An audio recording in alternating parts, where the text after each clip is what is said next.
Welcome, everybody, to the Work the System podcast, where we help entrepreneurs make more and work less using systems. And I'm your host, Josh Fonger. And today I have a special guest. It's Peter Lazaroff. Peter is the author of Making Money Simple, the complete guide to getting your financial house in order and keeping it that way forever.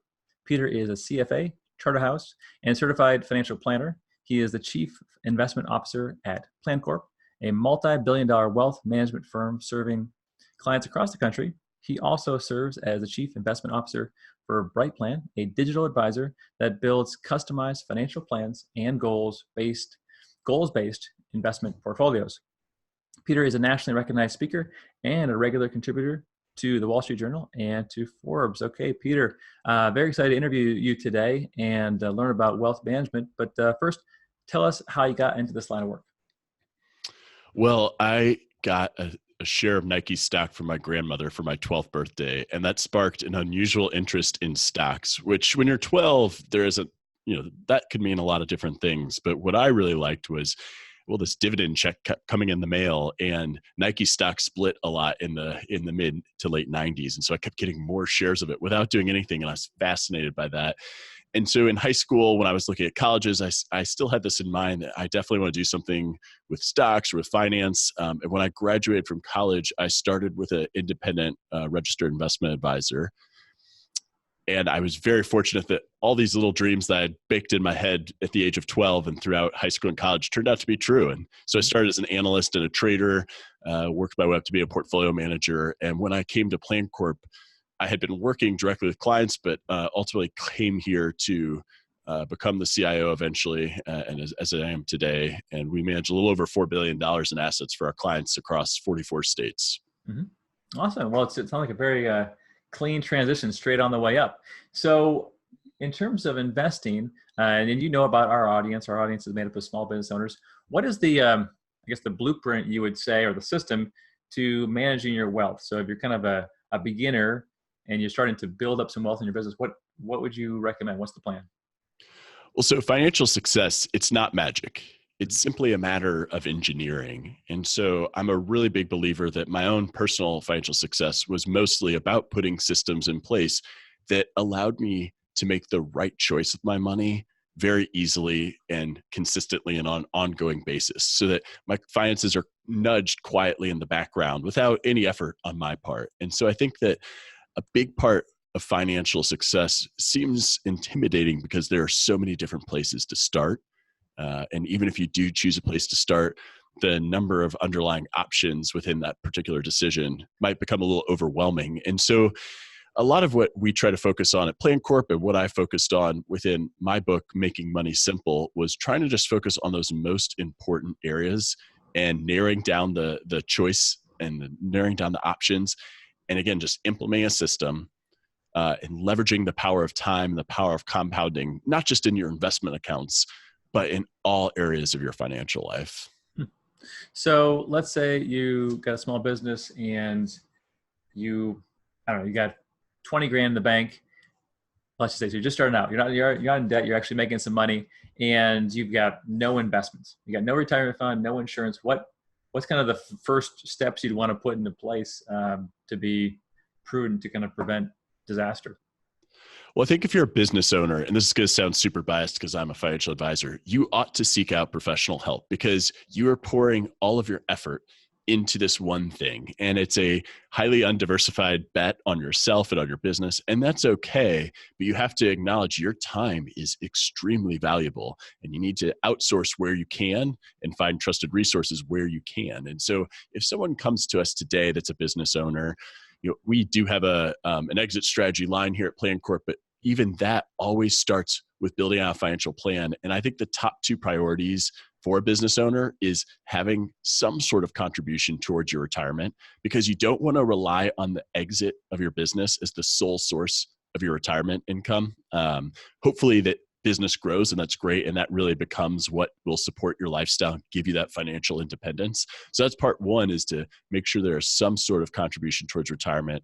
And part two is making sure there's some sort of contribution towards an emergency fund. Because when you are a business owner and something bad happens in life, if you don't have the liquidity to take care of that, that can often derail a lot of opportunities when something comes up in the business. So an emergency fund for a business owner is not just about an unexpected medical bill or a car repair. It allows you to take more risks financially. It allows you to be more opportunistic.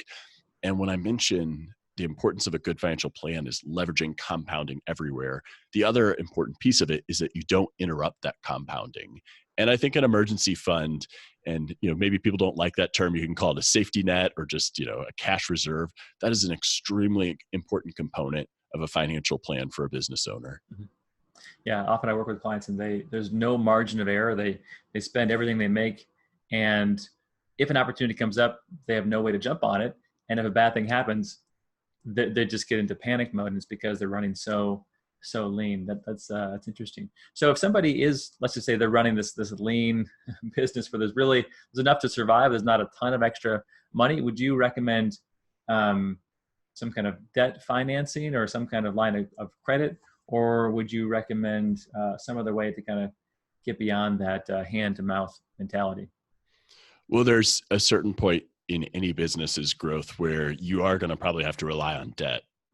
It's an efficient way. It kind of supercharges the power of compounding, assuming the business grows, and assuming you continue to pay your loan. But certainly having line of credit available, having a really good understanding of your balance sheet and what are parts of the balance sheet dedicated for, and what are those liquid parts, what are those non-liquid parts, but also just having a real good sense of what is it that you're trying to get out of life. And I think that, I'm a business owner myself here, and you do get lost in your business. And sometimes you forget that's, what you wake up thinking about. You think about growing the business or making the business better. You do need to think about the big why sometimes. So again, there is a life beyond that business, and we do tend to identify. It's a big part of our identity when it gets all wrapped up in there. But when you look at your balance sheet and you understand what are the goals I'm actually trying to achieve in my life, is it having a family or sending kids to college? Is it retiring at age 50? Is it just having the freedom to do whatever I want when I wake up every morning within reason?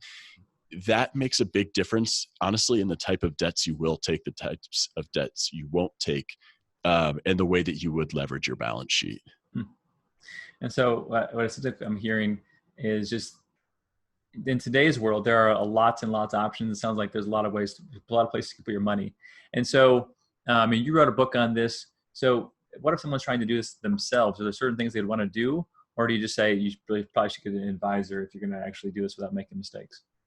Well, I don't think that money management, like the investment management, is rocket science. I think it's more like mowing your lawn. I can mow my lawn, no problem. I do occasionally get lazy and I'll not do it on Saturday, not realizing it's going to rain that night. And then I can't do it Sunday. And then I suddenly have to wait all week because I'm too busy to do it during the week. Or, I don't know how to do some of the things the professional lawn service knows how to do or would think to do. And I remember when I hired someone to mow my lawn for the first time, they were cutting the grass in different directions. They were seeding strategically. They're cutting grass at different lengths based on the sun exposure. I would have never thought to do any of that. And I think that's an important part. Is the book, Making Money Simple, is designed to give you everything you need to achieve financial success.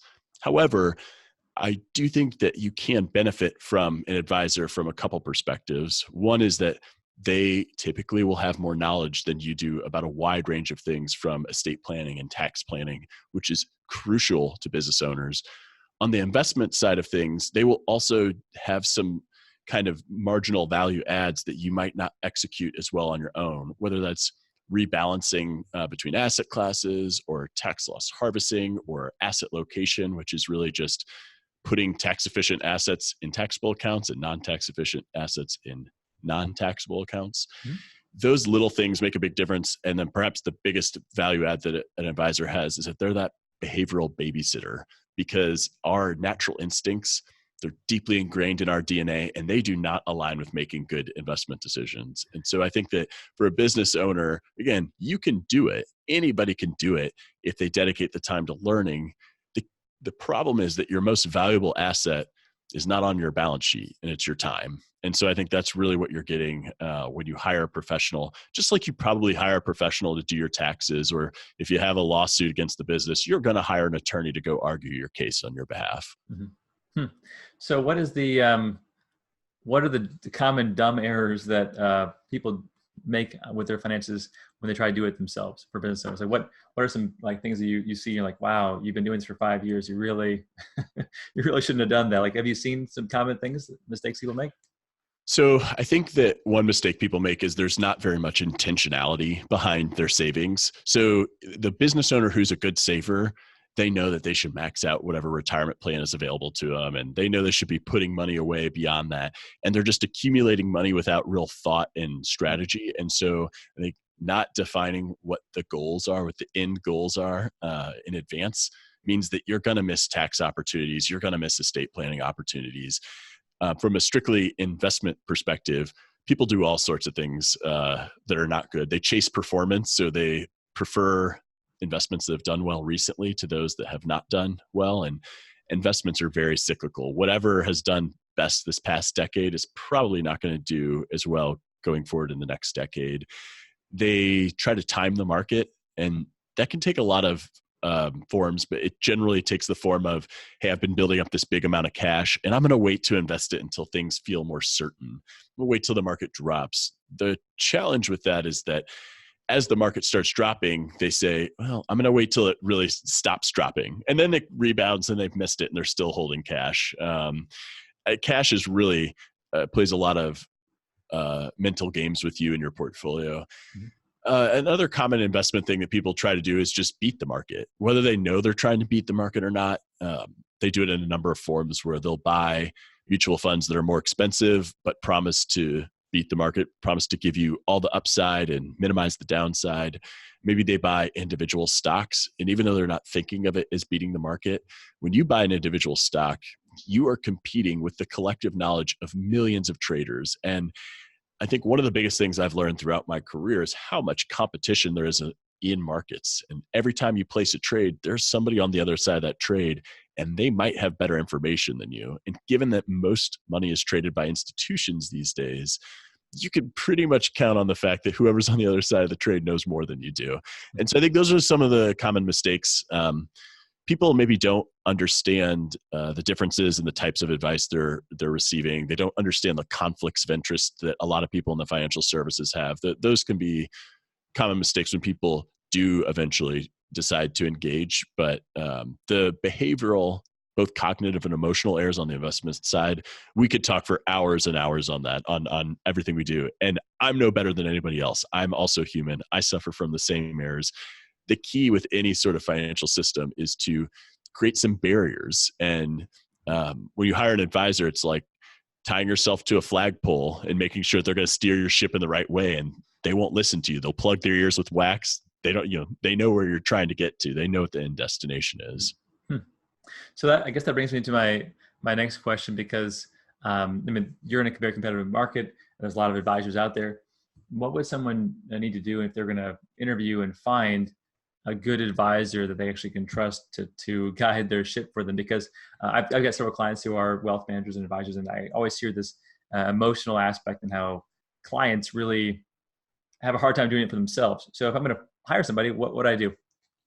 It's a great question. And I actually dedicated a full chapter at the end of the book, which I wasn't planning on doing, to hiring an advisor, because so many people giving me feedback and comments are like, hey, you have made this simple, but I don't know that I actually want to do any of this stuff. And so there's really just, I'd say 4 steps that you would take as you're looking for an advisor. I think the first thing is that you're looking for people who have professional expertise. And that's really difficult to tell from a job title, but typically advisor designations such as a CFP, which stands for Certified Financial Planner, or CFA, which is a Chartered Financial Analyst, or CPA, which is a Certified Public Accountant.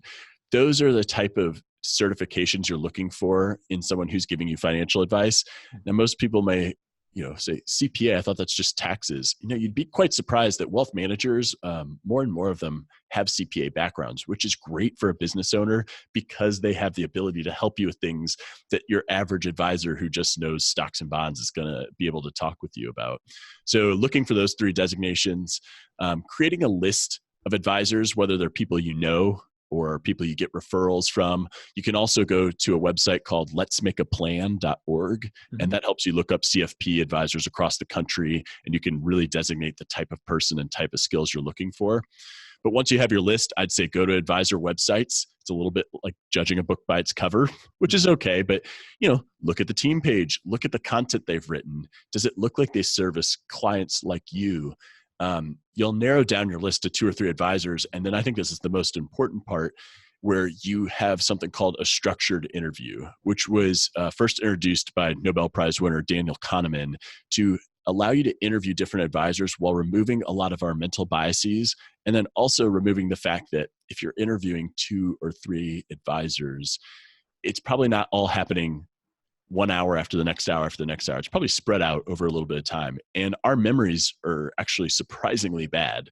You may think you have a good memory, but you're still going to have errors and flaws in the way you think, and it biases the outcome. And so I created a score sheet on my website.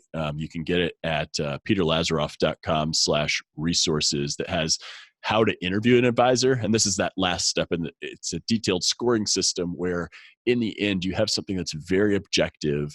And if you have a significant other, I'd highly encourage you to do it with them. And if you don't have a significant other, I'd even encourage bringing along a trusted friend to score, just so that you aren't making a decision in isolation. Mm-hmm. Interesting. So you do the interview, you get the advisor, and then once you have an advisor, is this kind of like an advisor for life? Are you married for life, or do you shop around different advisors, different phases of your career, or different phases of your age, towards retirement? I think that the ideal situation for both client and advisor is that it's an advisor for life situation. One of the questions in this survey has to do with succession plan. And so if you go to an advisor who's 65, you might be worried about that advisor retiring at some point.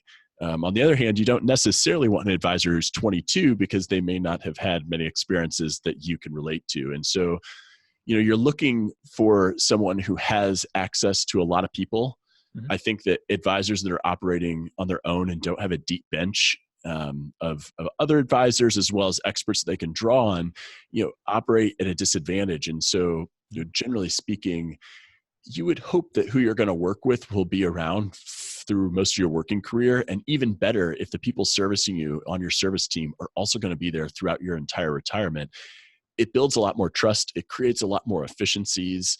And it is better for both sides, because the better you know somebody, the more proactive you can be in the planning. And a really good planner is proactive. If a business owner has an issue, you, the business owner, would like your advisor to anticipate that issue is going to come, mm-hmm. rather than reacting to your needs. And I think once you find someone you trust, because it's a relationship business, in general, you tend to stick with them for a long time. Mm-hmm. So what about, and I'm just curious about this, so the actual investment advisory business as a whole, how has it changed in the last 20 years? Because you guys have been around for a long time, from when it was just all physical face-to-face, and now you do a lot of work online and nationally. How has it changed, and how has technology changed the way where you all work with people? That's a great question. So in the last 20 years, there has been a large shift there's been a couple large shifts. There's been a shift from strictly asset allocation advice. And 20 years ago, people were mostly getting mixed, sold mutual funds, maybe some individual bonds and stocks. Sometime maybe 15 years ago, asset allocation advice, where the appropriate mix of stocks and bonds and other asset classes, what is that for you based on some assumptions, that started happening maybe 15 years ago. But in the last 10 years, I think you're seeing investment advice become a little more commoditized, because the technology that allows you to manage a portfolio and manage a client relationship is pretty standard across the industry. And most advisors you go to are going to say they're long-term investors that believe in being diversified and trying to keep costs low. And there's some digital advisors out there that do it for an extremely low cost. So that's a big change, that our value add as an advisor can't just be about investing. And you mentioned we've been in business for a long time. Plan Corp was founded in 1983, and it was a financial planning firm. They didn't manage investments for the first 10 years, in part because the founder didn't love that there weren't products that didn't have a kickback, that, you know, all the products had kickbacks, and he didn't want to be a part of that. And so as the products changed to be more client-friendly, consumer-friendly, it allowed people to be less biased in their advice. And so I think you're seeing more and more firms emphasizing financial planning. And we have the good fortune of having done it for more than 3 decades. But to your point, we service clients in 44 states. Video technology, meeting technology, our client portal, our client app, all those things allow us to have a much more intimate experience with somebody who is not in one of our 4 cities that we're operating out of. Mm-hmm.